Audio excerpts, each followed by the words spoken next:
El doctor Francisco Marchetti es escritor, investigador y estudioso de la Cábala. Es además profesor de este conocimiento espiritual milenario del que podemos lanzar un primer concepto diciendo que es un compendio de los más ancestrales que tenemos, que han llegado a nuestras manos, sobre un conocimiento práctico de cómo funcionan las leyes espirituales en nuestro universo. Cábala significa recibir porque somos seres movidos por un deseo que nos mueve el alma y la vida, un anhelo que nunca se sacia y que se espera recibir. ¿Cómo está, doctor Marchetti? Buenas tardes. Muy bien, Marí, muchas gracias por invitarme a tu canal. Es un Muchas gracias, gusto. doctor. ¿Qué es lo que le llama la atención de la Cábala cuando la descubre y cómo se organiza usted para su estudio? Bueno, primero debería decirte que yo llego a la Cábala de una manera muy circunstancial, porque mi formación es fundamentalmente científica. Soy un médico con actividad dedicada a la cirugía, a la investigación y a la docencia.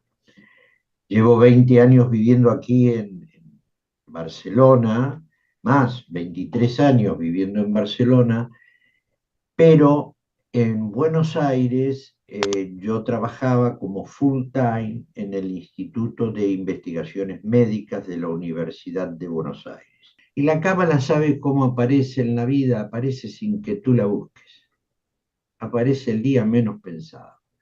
Y salgo de ahí, de escuchar lo que decía Borges, y digo, pero aquí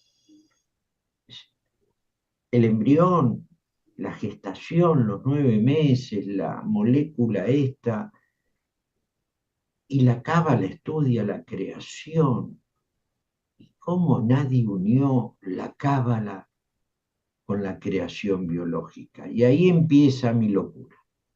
Porque cuando uno entra en la cábala,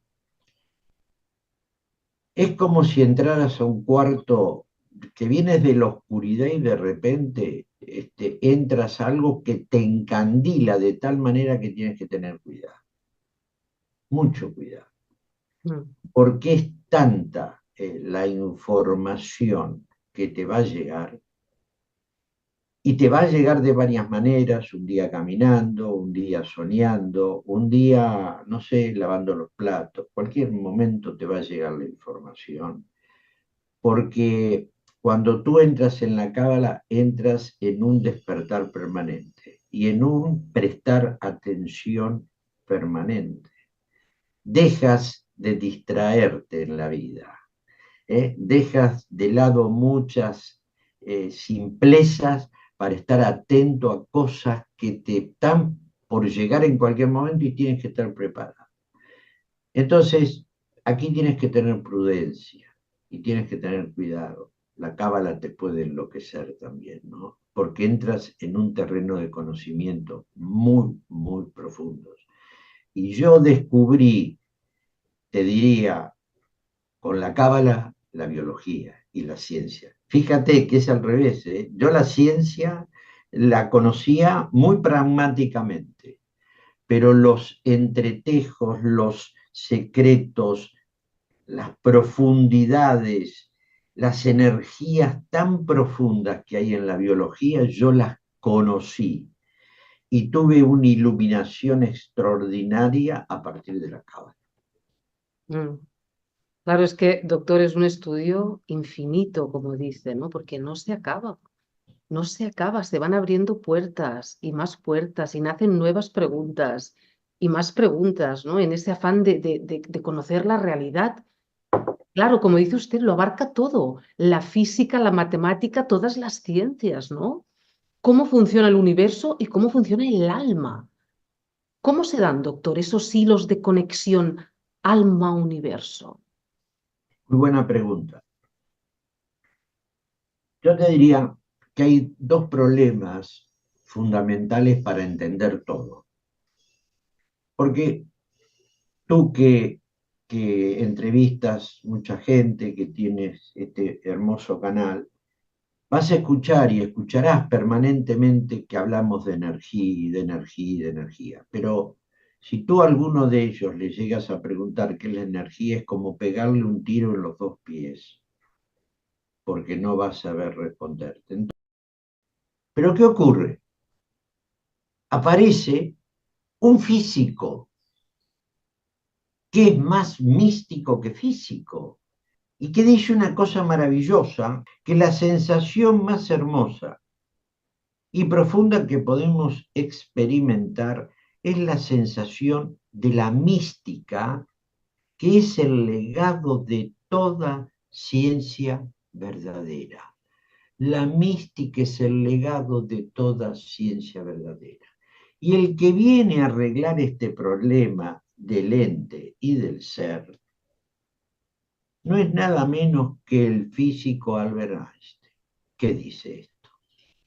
Por eso yo siempre digo que Einstein fue más místico que físico. Y fíjate tú una cosa, Einstein nunca hizo un experimento práctico. Todos sus experimentos fueron mentales. Todo fue imaginación e intuición.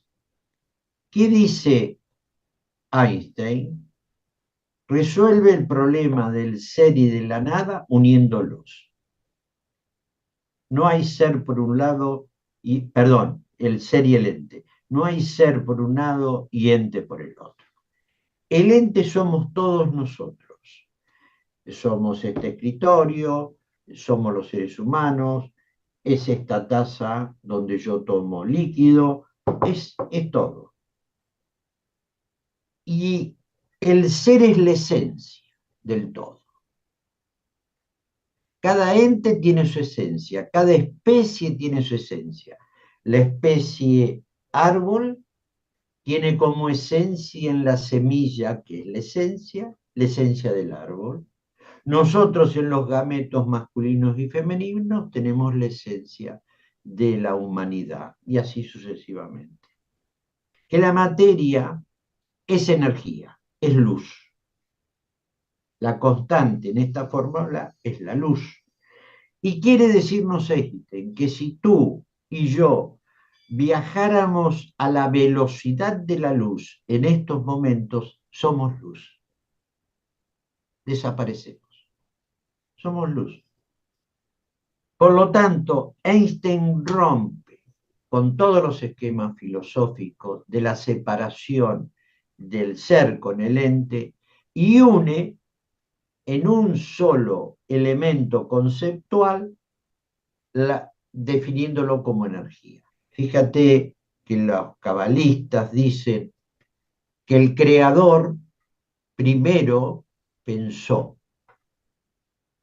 y después de pensar pronunció la palabra y después de pronunciar la palabra realizó la acción.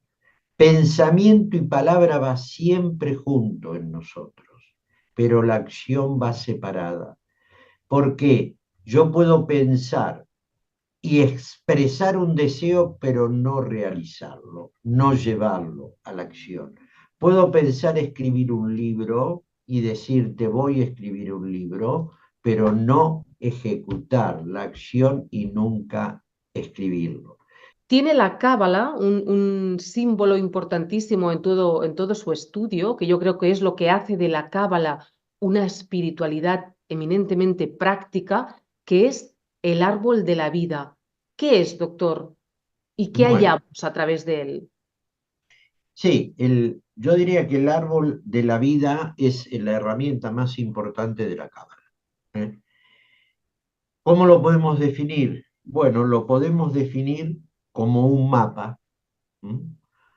Un mapa que contiene varios sitios, varios lugares, que son dimensiones, ¿eh?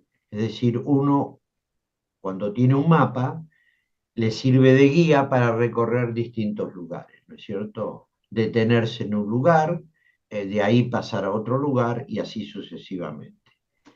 El árbol de la vida consta de 10 dimensiones unidas entre sí por una serie de senderos. Estos senderos son las letras del alfabeto hebreo, por lo tanto son 22 letras. Y las dimensiones del árbol son 10. Por lo tanto, tenemos 10 dimensiones con 22 senderos, forman los 32 senderos de sabiduría, que nos sirve como herramienta para ascender a niveles de conciencia más elevados. Eso es así lo que podríamos definir como el árbol de la vida. La pregunta es, ¿por qué cuesta tanto ascender hacia la corona, hacia Keter, hacia la luz? El ser humano actual, doctor, ¿con qué dificultades se encuentra especialmente en ese ascenso por el árbol? Yo diría la primer dificultad con la que nos encontramos es que estamos en la dimensión más inferior, en la dimensión de la finitud. La dimensión de la finitud, y vamos a ir ascendiéndolo si quieres rápidamente, la dimensión Mm. de la finitud se denomina en el árbol de la vida, en la cábala hebrea, Malhut. Es el reino. Aquí está todo lo material, todo lo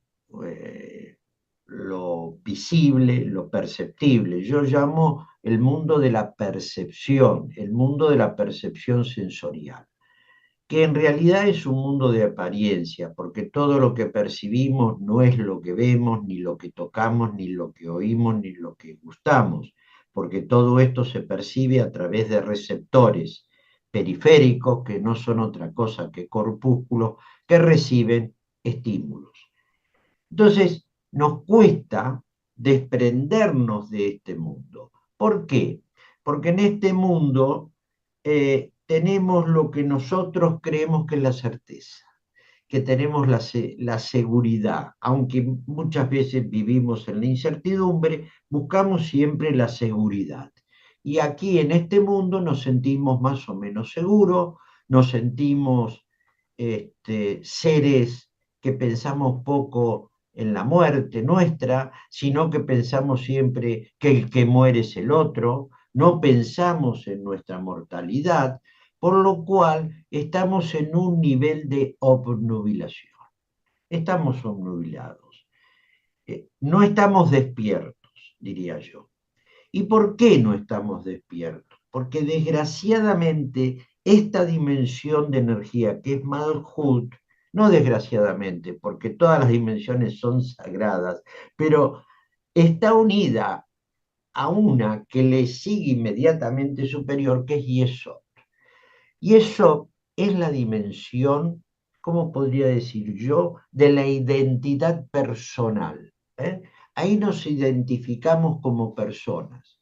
Por lo tanto, está nuestro ego. Y el ego es un dictador. Es un dictador, porque se impone sobre todas las demás condiciones del ser humano. Vivimos atrapados por el ego, vivimos, ¿cómo podría decir?, encarcelados a través del ego, y entonces eso no nos hace escapar, ascender, poder subir, sino que luchamos a ver quién es mejor que el otro.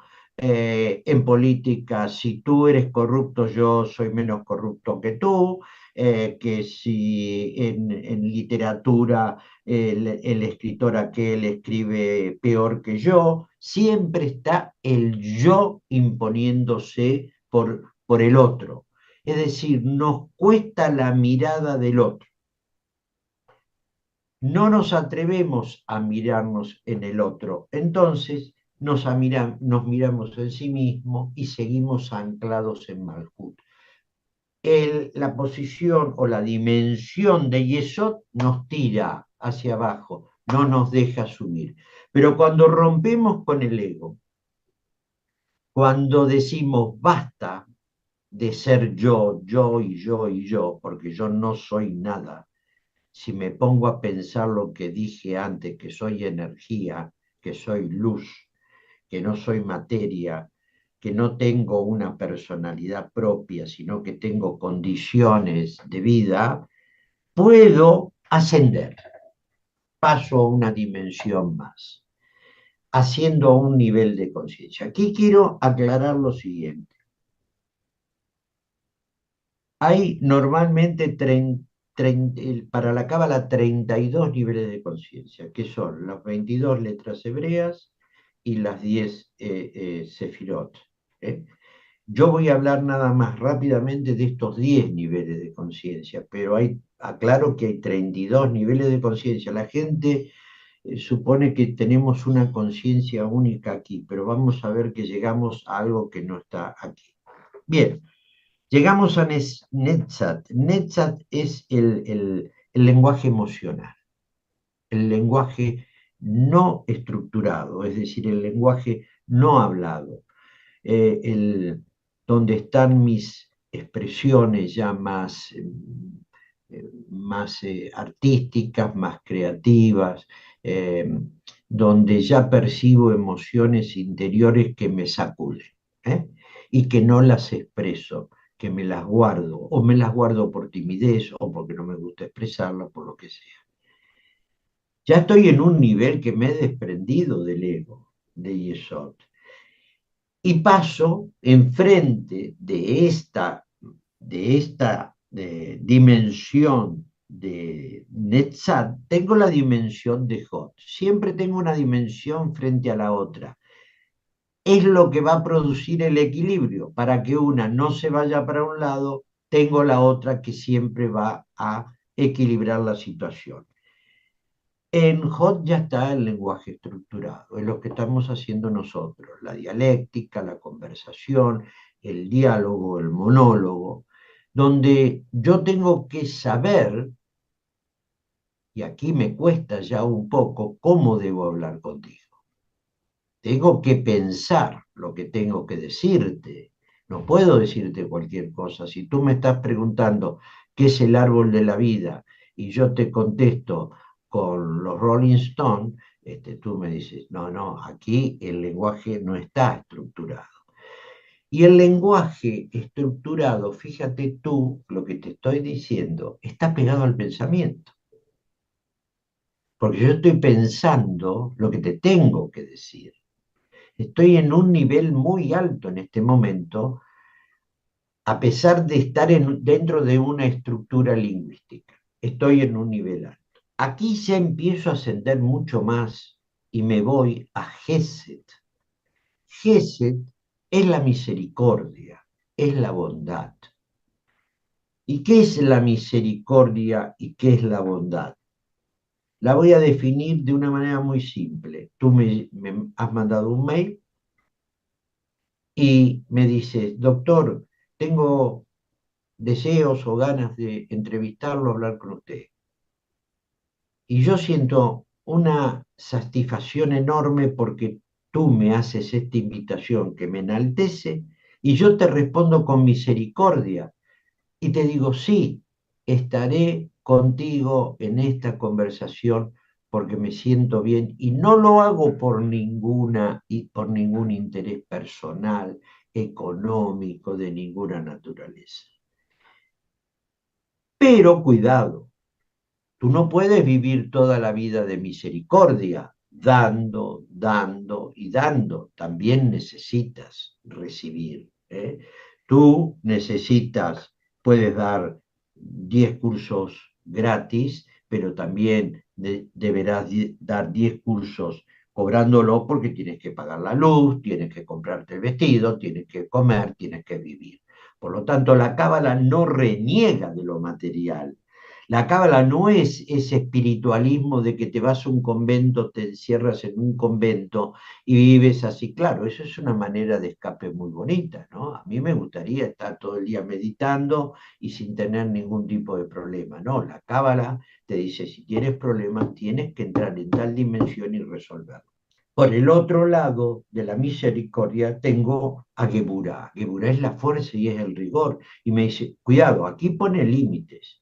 Pon límite, pon el límite a tu pareja. Tu pareja no puede vivir gritándote porque está agobiado por el trabajo, porque tiene estrés y porque tiene mal humor. No, un momentito, si tú tienes mal humor, lo dejas en tu trabajo y aquí vamos a convivir armónicamente. Eso es poner límite, eso es Geburah.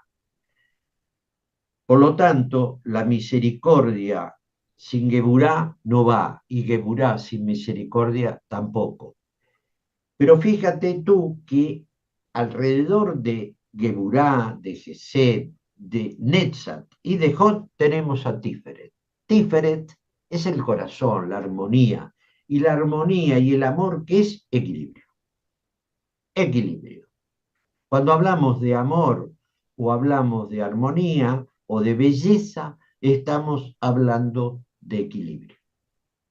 Por lo tanto, tenemos Yesod, el ego, tenemos a Netzat, a Jod, a Geset y a Geburá, y en el centro, armonizando todo esto, fíjate que aquí van a llegar todos los canales a Tiferet.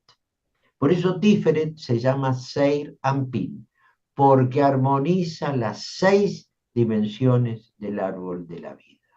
Si yo Si mi corazón falla emocionalmente, porque ahí están todas las emociones, va a fallar Seiranpin. Y si en Seiranpin, que donde está en Tiferet la partícula de la chispa divina, falla, esa presencia divina se va de Tiferet y se destruye. Toda esta armonía que hay en estas dimensiones. Inmediatamente ya entramos a un mundo complejo, a un mundo muy elevado, de simbología muy sutil, que es Josma y que es Binah. Josma está pegado a Keter, ya estamos en la creación. Se dice que a Josma y Keter llegaron muy pocos.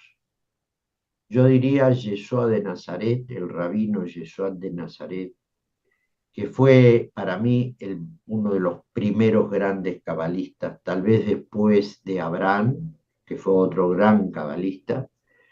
Yeshua de Nazaret se formó con los esenios.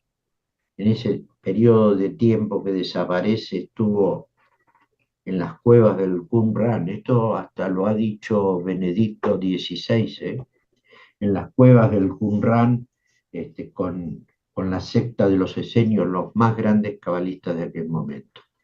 Muy bien, la sabiduría. Y por el otro lado, que la sabiduría ya es la unidad con el Creador. Y por el otro lado tenemos la fragmentación, que es Binah.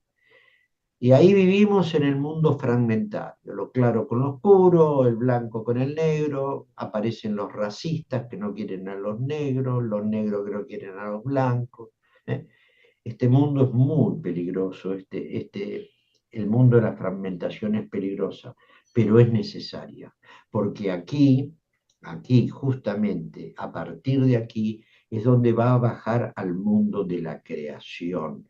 Estamos arriba en el mundo de la emanación, donde a Keter le llega la luz y Keter dispara con tanta fuerza este rayo de luz que Cosma quiere recibirla todo y dársela todo a Binah, y Binah le dice, no, un momentito, yo soy una vasija que no puedo recibir toda esta luz, tengo que fragmentarla, dame espacio. Pero a partir de ahí, de Binah, comienza el mundo de la creación, que aquí comienzan las analogías con la biología.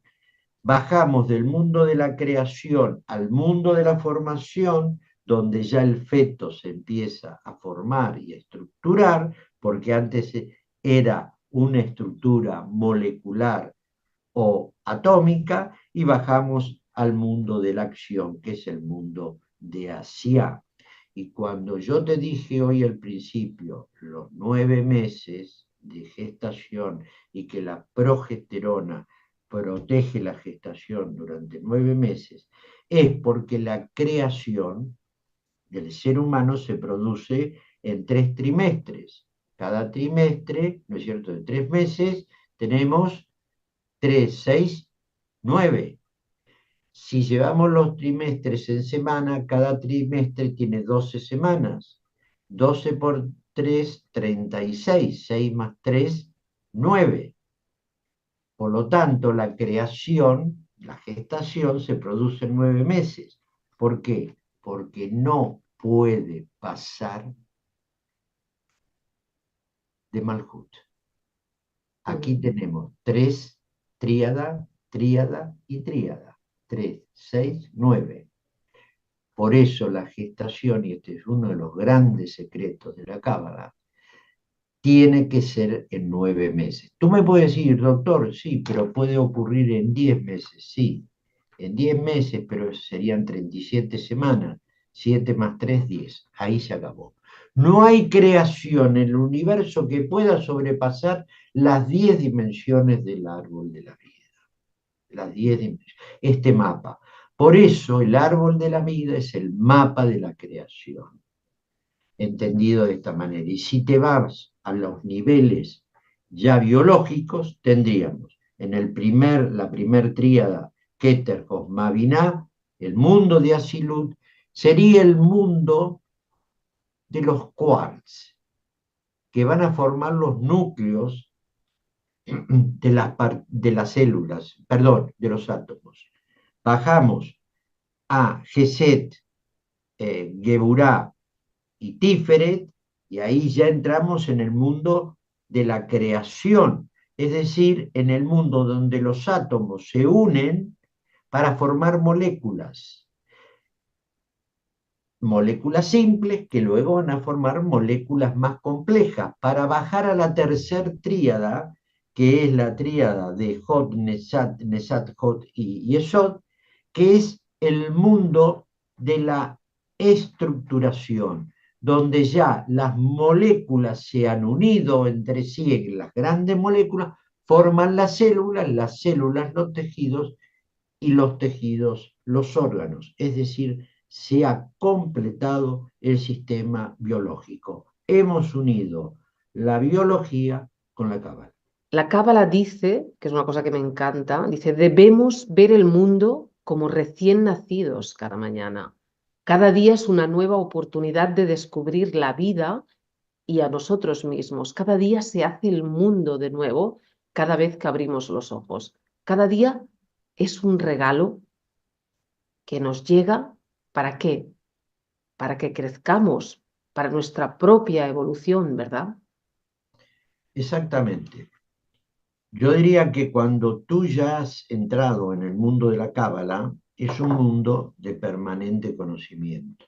¿Eh? Yo te decía que en la parte más elevada del árbol de la vida, Josma y Binah, los cabalistas dicen entender con sabiduría y ser sabio con entendimiento, ¿no es cierto? Y entre los dos se produce la copulación y aparece una dimensión que no está en el árbol de la vida, que es como un flash, aparece y desaparece, que es el conocimiento, es el dat. Cuando tú estás en el árbol de la vida, estás en un permanente tránsito, en un permanente caminar. No estás estática en un lugar, sino que vas avanzando sin darte cuenta permanentemente en niveles de conocimiento, que son niveles superiores de energía. Por eso tú ves la vida de otra manera, la ves con otra perspectiva. No estás en Malhut, que lo vemos, este es el árbol y el árbol, pero no vemos nada más que el tronco, a lo mejor, del árbol, ¿me entiendes? O vemos lo material, o vemos el color de un coche, o vemos cómo es una casa. Ay, mira qué lindo frente tiene esta casa. Pero esa visión es una visión limitada, es una percepción muy limitada. En cambio, cuando tú has entrado en el mundo de la cábala, ya no ves el frente de la casa, ni ves el color de la casa. Ves más allá lo que rodea toda esa casa, si hay luz, si le ilumina, si hay oscuridad. Es decir, vas viendo, vas percibiendo desde la interioridad más profunda. Entonces, te cambia la vida y te sientes contento, feliz, por cosas simples de la vida. No necesitas ya más nada, no necesitas tener más. Es decir, has aprendido a diferenciar el tener lo material del ser. Yo soy, yo quiero ser, no quiero tener tanto. No quiero tener 20 pares de zapatos. Si yo con 2 pares se me rompe uno, tengo otro. Eh, yo quiero ser feliz con estos 2 pares de zapatos que tengo, no necesito más de esto, ¿me entiendes? Esto te va enseñando la cábala a medida que vas recorriendo el mapa. Es decir, el conflicto, el sufrimiento es el resultado de una nefasta inversión de esas energías allí donde las estás poniendo, ¿verdad? Y seguiremos en conflicto si no logramos la mejor inversión en nuestra día a día de esas energías, ¿verdad, doctor? Exactamente, el sufrimiento es una mala inversión. Y te diría más, es una mala colocación de nuestras energías. Es una mala colocación de nuestras energías. Es decir, debo preguntarme cómo invertir mejor mis energías. ¿Y para qué? Para hallar el máximo rendimiento de ellas, ¿no? La máxima felicidad. Así es, pero si tú inviertes, fíjate, mejor tus energías, vas a mejorar tu salud. ¿Por qué? Porque hay 2 tipos de energía fundamentalmente. La que llamamos energías que responden al miedo, fundamentalmente, y las energías que responden al amor, a la bondad, a la misericordia. ¿Y cómo se traduce estas energías en una demostración física? Muy fácil. Las energías del amor tienen unas ondas amplias, de mucha frecuencia y muy armónicas. Las energías malas del miedo tienen ondas muy bajas, muy pequeñas, casi se van apagando. Las ondas de alta amplitud y de alta frecuencia impactan muy bien en el código genético, iluminan los genes que están dentro de nuestros cromosomas, como chispas de luz que pegan en los genes y hacen prender a los genes para activarlos, porque los genes son información y cada gen activado manda información. Gen no activado retiene información. Por lo tanto, la energía del miedo no activa los genes, al contrario, apaga los genes y aparece lo que a mí no me gusta llamar la enfermedad, sino que la disarmonía, el desequilibrio del sistema biológico. Por eso aparecen las enfermedades autoinmunes, etcétera, etcétera, etcétera. Una mala colocación de energías es, como tú has definido perfectamente bien, es una mala inversión. Como también es una mala inversión invertir energías en cosas que no nos interesan. Invertir, ¿qué necesidad? Fíjate tú. A veces yo decía, pero mira, yo estoy viendo tal programa de televisión y esto a mí me hace mal. Yo no aguanto. Entonces, ¿por qué lo estoy viendo? Tengo que salir de esto porque estas energías a mí me están, estoy invirtiendo tiempo en malas energías. En cambio, si tú inviertes el tiempo en cosas que te interesan, en cosas que van a mejorar tu vida, que te van a beneficiar espiritualmente, ¿sabes? Lo material te va a venir solo, porque la Cábala te lo dice. Si tú inviertes en espíritu, la materia se beneficia. Siempre, siempre, siempre. Mm. ¿Cómo ve el mundo, doctor? ¿Cuál es su mirada hacia toda esta creación que nos envuelve permanentemente? Bueno, yo creo que esta creación es lo más mágico, lo más, te podría decir, asombroso que nos puede producir en el espíritu. porque a veces decimos, ¿cómo dicen los físicos que todo nació del Big Bang? ¿Y por qué no tuvieron la valentía los físicos de preguntarse, ya que son físicos teóricos, porque nadie vio el Big Bang, ¿no es cierto? Mm, Estamos partiendo de un análisis teórico. ¿Por mm, qué no se preguntaron qué había antes del Big Bang, que fue la creación pura? Y aquí está lo asombroso, lo mágico, lo verdadero. Todo era, todo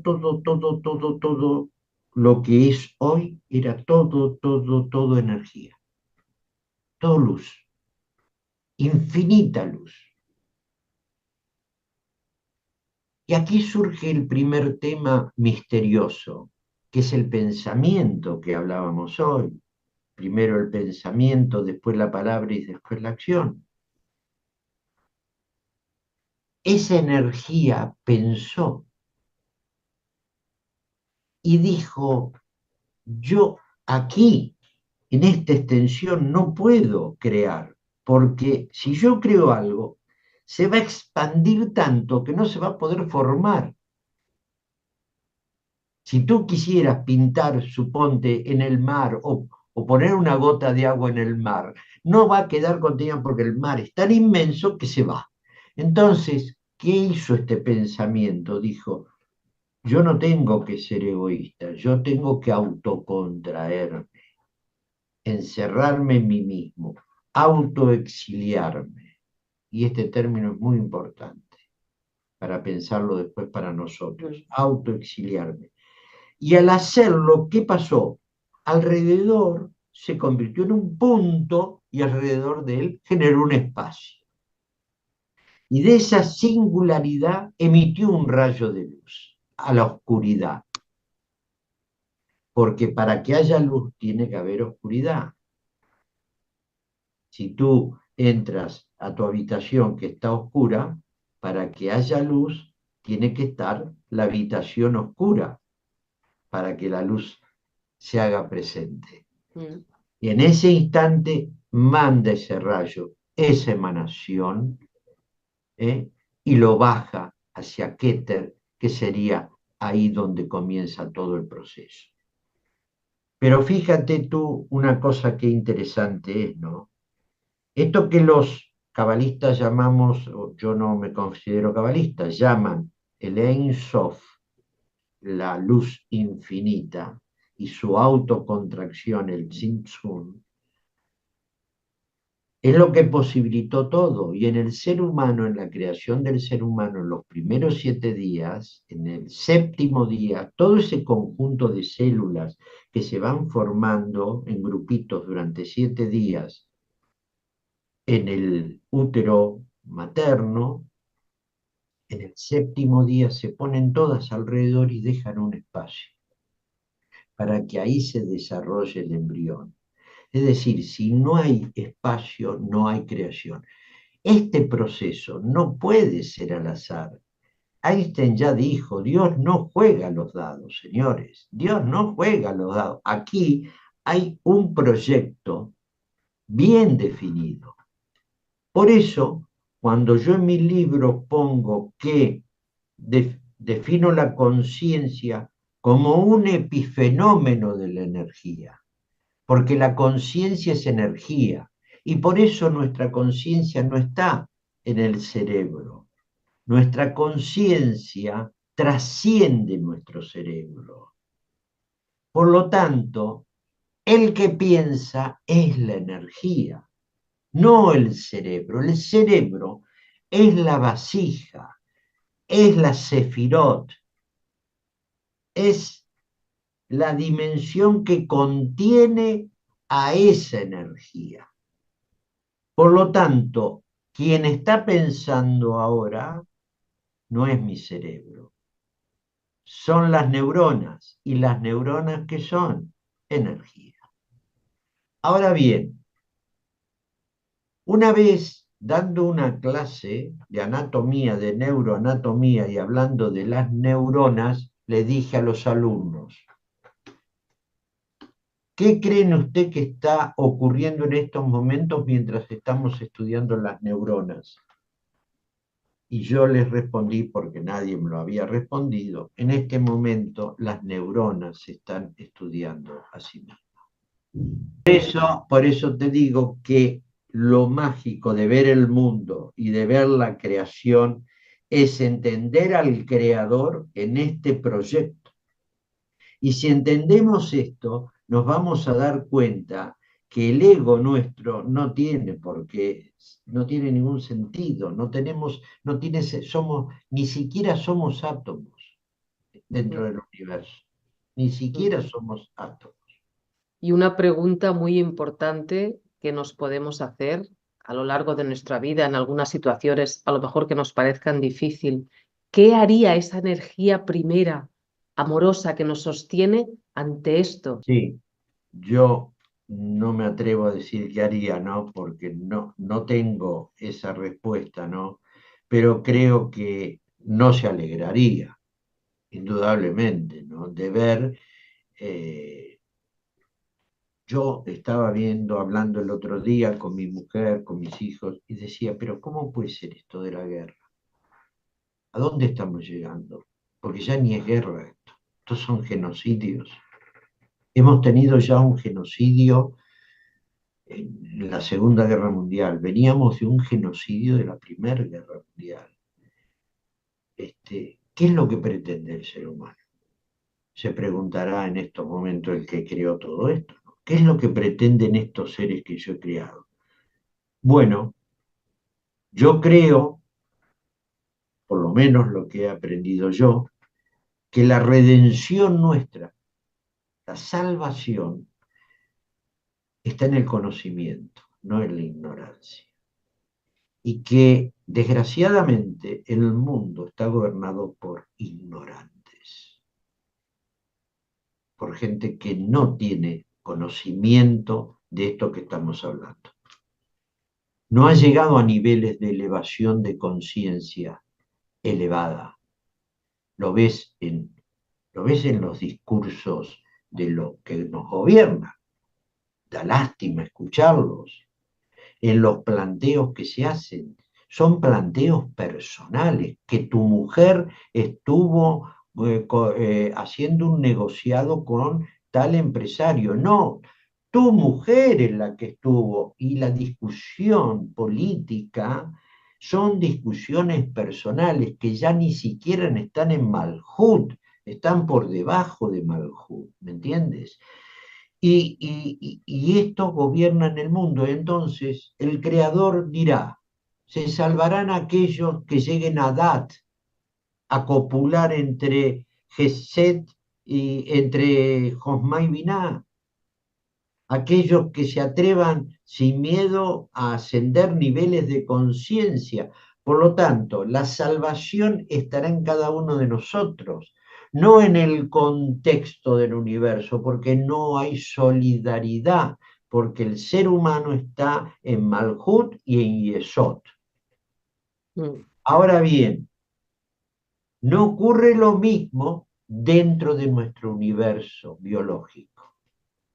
Cuando alguien viene ya sea de dentro nuestro, una bacteria o un virus, todas las células de nuestro organismo se juntan solidariamente para defender sus vidas, el sistema inmunológico, y destruir a ese agente extraño que quiere romper el sistema. Fíjate qué solidaridad biológica hay en nuestro mundo interior y qué insolidaridad hay en esta exterioridad superficial que llamamos el mundo, ¿no? Y esta es mi visión del mundo. Desgraciadamente, no lo vamos a poder cambiar si no lo hacemos a nivel de una conciencia universal, que a lo mejor, como dice Mario Sabán, que es más optimista que yo, que ya estamos en la era mesiánica, en la era de una elevación de conciencia, que no es la llegada de ningún Mesías, ¿eh? Nunca va a llegar ningún Mesías a salvarnos,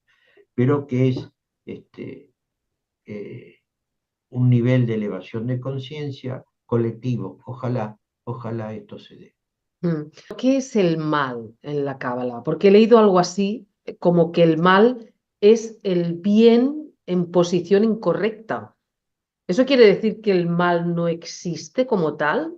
¿Que en el fondo todo es luz, que todo es amor, que no existe la oscuridad? Sí, sí, no, no, el mal para la cábala existe porque el mal es una necesidad para que se establezca el bien. Si no existiera el mal, no existiría el bien. Y te doy un ejemplo muy simple. Si yo o nosotros ahora estamos haciendo algo mal, vamos a recapacitar y vamos a tratar de corregir para hacerlo bien la próxima vez. Es decir, el mal existe. Ahora, el mal, tú puedes decirme que hay energías oscuras, sí, las hay, claro que las hay, claro que las hay. Y, y algunos las perciben, las perciben. Eh, Fíjate que aquellas personas que se les llaman videntes, yo conozco muchas personas que tienen percepciones de energías oscuras, pero eso no lo podemos definir como mal. Eso no es, es una energía distinta, pesada, oscura, que tendríamos que entrar en un terreno de mayor análisis. Pero el mal como mal sí existe. No podría existir siempre amor, amor y amor, porque ya te he dicho, la misericordia y el amor tiene que tener un límite, porque no podemos vivir dando, dando, dando sin recibir. Entonces, de la misma manera que existe el bien y el amor, tiene que existir el mal como contraposición para que exista el bien.